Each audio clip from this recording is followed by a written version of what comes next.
aí, pessoal? Hoje a gente vai falar de uma das viradas de chave mais incríveis do pensamento humano, sabe? Aquela passagem do mito para a razão, que deu origem à filosofia. Mas, como é que a humanidade começou a se perguntar sobre suas próprias origens, de onde tudo veio? Pois é, essa é a grande questão, né? Pensa só. Muito antes da ciência, antes de qualquer telescópio, o pessoal olhava para o céu, para as estrelas, para o mar, e a pergunta era sempre a mesma. Ué, como é que tudo isso aqui começou? E a primeira resposta que surgiu, bom, ela não veio de fórmulas ou de laboratórios. Ela veio de grandes histórias. Então, vamos entrar de cabeça nisso. As primeiras tentativas de explicar o universo, de dar um sentido para tudo, vieram na forma de narrativas sobre deuses. E olha, é super importante entender que essas histórias não eram meros contos de fada, não. Elas eram tipo a ciência, a religião e a história da época, tudo junto num pacote só. E tem um nome técnico para essas histórias de criação, sabia? É cosmogonia. É uma palavra chique para descrever, basicamente, como o universo foi do nada absoluto ou de uma bagunça total, um caos, até chegar nesse mundo organizado que a gente conhece. E o mais impressionante é que, se a gente for olhar, muitas dessas cosmogonias de culturas que não tinham nada a ver uma com a outra começam de um jeito muito parecido. Podia ser um caos de água, um vazio completo, uma escuridão sem fim, não importa. O ponto é que a história sempre começa antes de existir qualquer tipo de ordem. Então, partindo desse caos inicial, cada cultura seguiu um caminho diferente para explicar como a ordem surgiu. Olha só, lá na Mesopotâmia, a ordem nasce de uma briga gigantesca entre os deuses. Já na tradição hebraica, é o contrário. A ordem vem de um ato de criação da palavra de um Deus único. E para os gregos, a ordem vai surgindo aos poucos, através de gerações de deuses, com um monte de treta no meio. Ou seja, o começo é parecido, mas o desenrolar da história é completamente diferente. E falando em gerações de deuses, isso nos leva a outro conceito importante, a teogonia, que é basicamente a árvore genealógica dos deuses. O exemplo clássico é a teogonia do poeta grego Hesíodo. Ele não só conta quem é filho de quem casou com quem lá no Olimpo, mas ele usa isso para organizar o mundo. É por causa dessa história que a gente entende por que Zeus é o chefão, por que Poseidon cuida dos mares e por aí vai.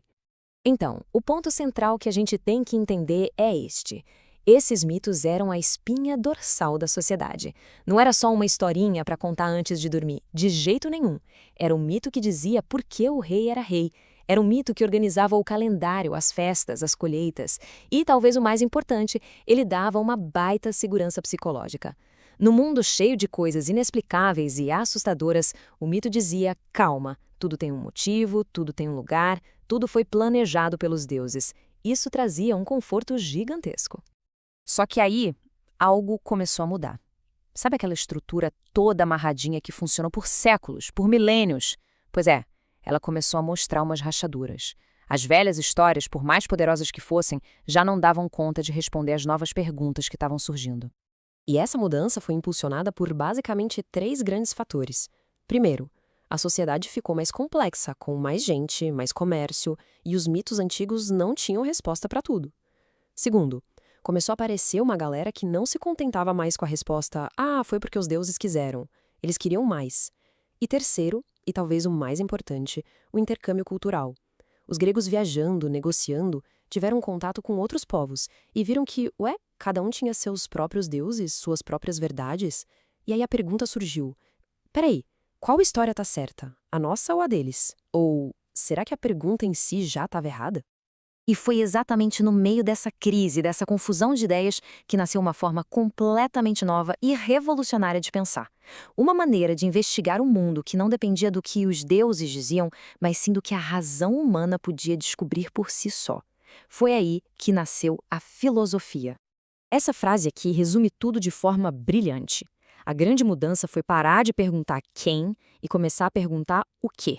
Em vez de quem mandou esse trovão? Foi Zeus que tá bravo? A pergunta virou: o que é o trovão? Como ele se forma na natureza? É uma troca fundamental. Sai o agente divino, entra a causa natural. Vamos colocar isso lado a lado para a gente ver o tamanho da mudança. Na explicação mítica, a fonte da verdade era divina. Na filosófica, ela passa a ser a própria natureza. O método do mito era repetir a tradição, o que sempre foi dito. O método da filosofia é investigar, questionar, usar razão. E o objetivo também muda. O mito servia para justificar a ordem como ela era. A filosofia queria descobrir verdades que valessem para todo mundo em qualquer lugar. E quem foram os pioneiros dessa nova forma de pensar? Foram os chamados pré-socráticos. O primeiro deles, Tales de Mileto, olhou para tudo e mandou a braba. No fundo, tudo é feito de água. Aí veio o aluno dele, Anaximandro, e disse: pô, água é muito específico. Acho que a origem de tudo é uma substância infinita, o apeirum.